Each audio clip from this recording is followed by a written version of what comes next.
How to turn on or turn off calendar alert for contacts important dates on Samsung Galaxy S26 Ultra. Let's start the video. First of all, go to app library. Here click on calendar app. After click on calendar app, click on this three line icon and click on this settings icon.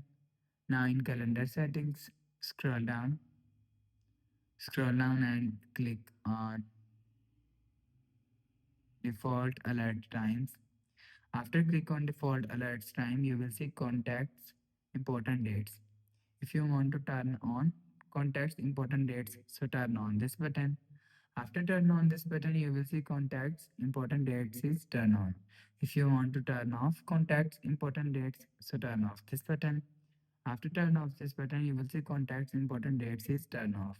You will turn on or turn off contacts important dates from here. After the process, go back to home screen.